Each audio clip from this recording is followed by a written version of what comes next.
தமிழகம் முழுவதும் சுற்றுப்பயணம் மேற்கொள்ளும் அதிமுக பொதுச் செயலாளர் எடப்பாடி பழனிசாமி கோவை பந்தய சாலையில் நடைபயிற்சி மேற்கொண்டார். அவருடன் எமது செய்தியாளர் கார்த்திக் நேர்காணல் நடத்தி வருகிறார். அதனை பார்க்கலாம். அமைச்சர் எடப்பாடி பழனிசாமி கோவையில் நேற்று சுற்றுப்பயணம் தொடங்கி இன்று நடைபயிற்சி மேற்கொண்டிருக்கிறார். அவரிடம் ஒரு சில கேள்வி கேட்கலாம். ஐயா வணக்கம். கோவை ராசியான மாவட்டம் என்று சொல்லி மக்களை சந்தித்து வந்தீர்கள். அப்பொழுது மக்கள் எந்த அளவுக்கு வரவேற்பு கொடுத்திருக்கார்கள், நீங்க எப்படி கோவையை பாக்குறீங்க?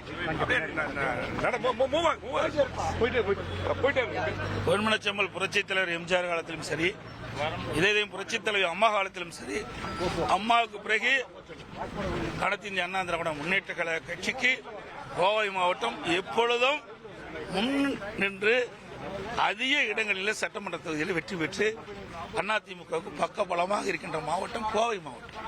அதனாலதான் ராசியான மாவட்டம் சொன்னேன். ஏன்னா கடந்த 2021 சட்டமன்ற பொதுத் தேர்தலில் அம்மா இல்லை எங்ககிட்ட.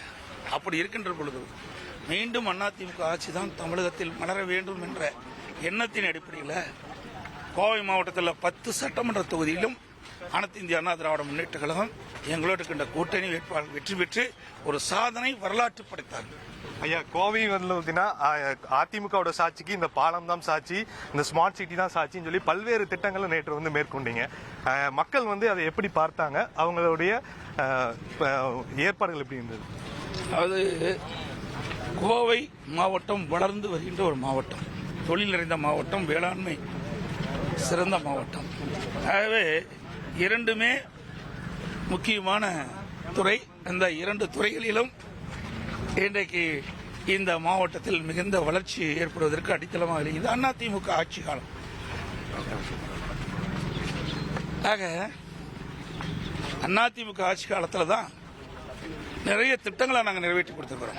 இன்னைக்கு சாலைகள் ஆகட்டும், பாலங்கள் ஆகட்டும், குடிவசதி ஆகட்டும், ஸ்மார்ட் சிட்டி திட்டத்தில் இந்த பகுதியிலேயே பல திட்டங்களை இந்த பூங்காவிலேயே நிறைவேற்றி கொடுத்துருக்கிறோம். இந்த கோவை மாநகராட்சியிலையும் ஸ்மார்ட் சிட்டி திட்டத்தின் மூலமாக பல திட்டங்களை நிறைவேற்றி மக்கள் மனதிலே மிகப்பெரிய இடத்தை அதிமுக பெற்றிருக்கின்றது. அந்த வகையிலே கோவை மாவட்டத்திலே முதன் மேட்டுப்பாளையத்திலே எங்களுடைய தேர்தல் எழுச்சி பயணத்தை தொடங்கினோம். அங்கிருந்து கோவை வரை அனைத்து இடங்களிலுமே மக்கள் வெள்ளம் கடல் போல் காட்சியளித்தது. எல்லா தொலைக்காட்சியிலையும் படம் பிடிச்சிங்க. இன்றைக்கு விளையும் பெயர் மொழியிலே தெரிவதை போல அடுத்து வருகின்ற 2026 தேர்தலுடைய வெற்றி இந்த மக்களுடைய எழுச்சியிலிருந்து பார்க்கப்படுகிறது. ஐயா, கூட்டணியை பார்த்து பயப்படும் அளவிற்கு அவர்கள் பேசக்கூடிய வார்த்தைகள் நீங்கள் நேற்று குறிப்பிட்டிருந்தீங்க. உண்மையாவே இந்த கூட்டணியை பார்த்து அவர்கள் பயப்படுகிறார்களா? வாக்கு சதவீதத்தை கண்டு அஞ்சுகிறார்களா? ஏன்னா தேர்தலுக்கு நாங்கள் ஆல்ரெடி ரெடி ஆயிட்டோம் அப்படிங்கிற மாதிரி சில விஷயங்கள் சொல்றாங்க. நீங்க இதை எப்படிங்க பாக்குறீங்க? அதாவது திராவிட முன்னேற்ற கழகம் ஆட்சி அதிகாரிக்கின்ற கட்சி, அதிமுக எதிர்கட்சியாக இருக்கின்றது.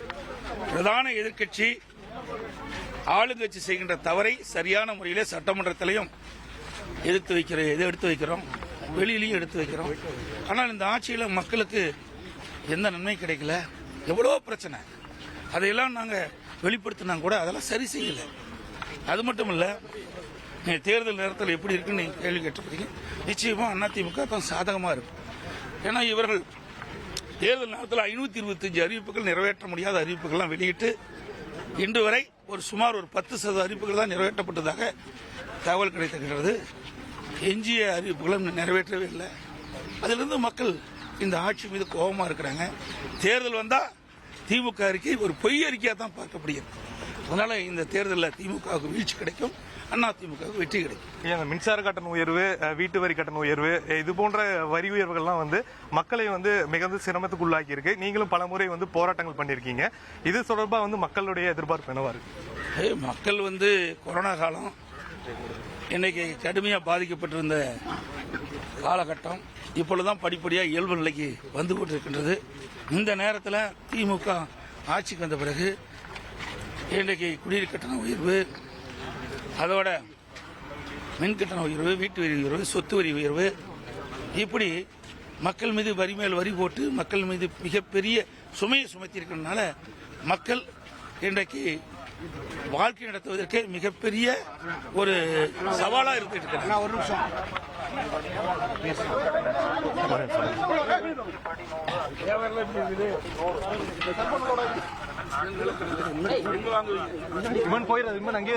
நீங்க ஒரு விவசாயியா அவங்க நேத்து கூட சொல்லியிருந்தீங்க, நான் சொல்லாத திட்டங்கள் நிறைய இருக்கு, அதை சொன்னா இப்பவே வந்து அதோடைய ரகசியம் உடஞ்சிடும். நீங்க விவசாயிகளுக்கு நீங்க என்ன செய்யணும்னு நினைக்கிறீங்க?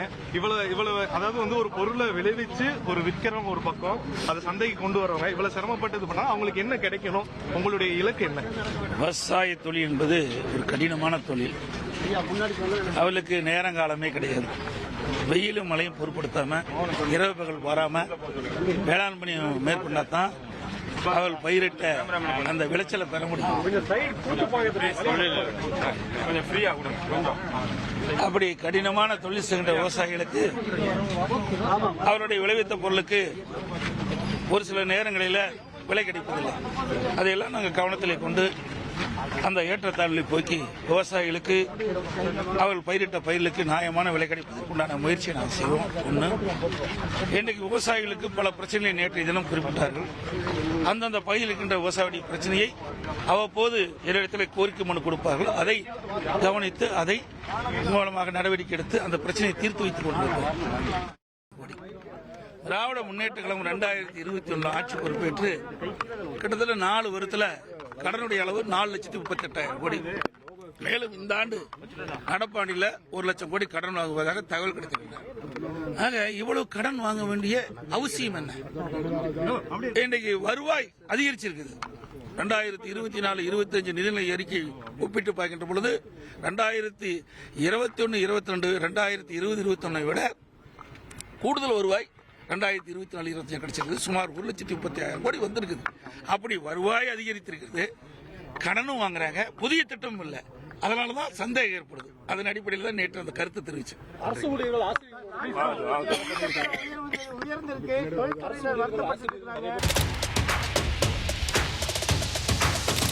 அதிமுக்கிய விவரங்களை அனைவருக்கும் புரிய வைக்கும் பாட்காஸ்ட்.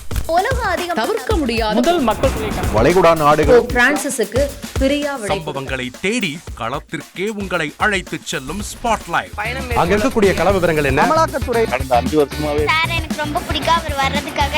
எங்களுடைய நியாயமான கோரிக்கை even at the cost of stopping பார்வையாளர்களையும் செய்திக்குள் பங்கெடுக்க செய்யும் மக்கள் குரல். 50 ரூபாய் எங்களுக்கு தண்ணிக்கு ஒரு தீர்வே இல்லங்க. 10 வருஷமா எங்களுக்கு சரியான ஒரு விடிவு கிடைக்கவில்லை. 60,000 ஏக்கருக்கு தான் கேட்கிறோம், பிச்சை கேட்கறாங்க. புத்தம் புதிதாக வித்தியாசமாக ஹெலிகாப்டர்களின் உதவி என்ன படிக்கலான்றதுல பேரண்ட்ஸும் என்கரேஜ் பண்ணணும், ஸ்டூடெண்ட்ஸும் தேர்வு செஞ்சு. எனக்கும் சீமானனுக்கும் பெரிய வித்தியாசம் இல்லைங்க. ஒரு பாயிண்டா சொல்லணும். உங்களுக்கான தலைவர்களை பொழுதுபோக்கு தளத்தில் தேடாதீர்கள், போராட்ட களத்தில் தேடுங்கள். அனைத்தும் உங்களுக்காக. எப்போதும் இணைந்திருங்கள் தந்தி டிவியுடன்.